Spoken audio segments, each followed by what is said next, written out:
Sometimes when you grow tomatoes from seed, you can get some failures. And a really quick way to fill those gaps is to actually create some instant tomato plants from the successful plants. Now, it's often that we forget that you can actually grow tomatoes from cutting.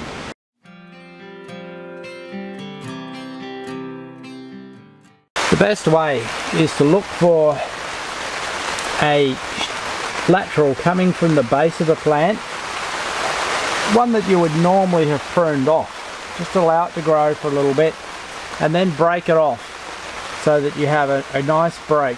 These will make the best cuttings and grow the fastest. You can take them from branches as well higher up, but the base ones will grow the fastest. Break off the leaves near the bottom so that you've got some stem to go in, and you can even take these back a fair bit so there's not a lot of leaf left to transpire moisture out of it.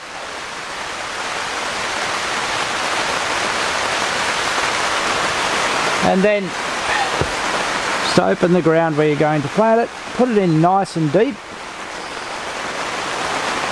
and close it around firmly, and then of course water it well and keep it quite damp for at least a week. That way it'll start to root very quickly and it won't be long and it'll take off as a new plant.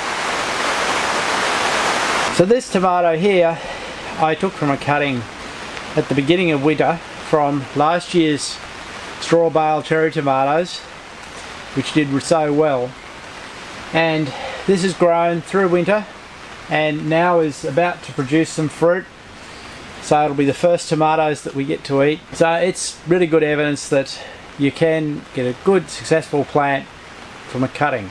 Now you'll probably hear the rain outside, and while it is now almost mid-October here in Tasmania and that is springtime, it's still too cool to plant tomatoes outside. I normally wouldn't plant tomatoes outside in my area until the end of October, so that's still a couple of weeks away when the weather starts to warm up and the rains cease. But in the meantime you can get tomato plants established in a hothouse in pots and get them growing so that they're advanced when you put them out. Planting tomatoes outside while the weather conditions are not warm enough or not suitable really is a pointless exercise. The tomatoes will stagnate in their growth and you'll hold them back. Putting them out another 2, or even a month later, often when the weather is warm, they'll often actually overtake the plants that have been put out earlier.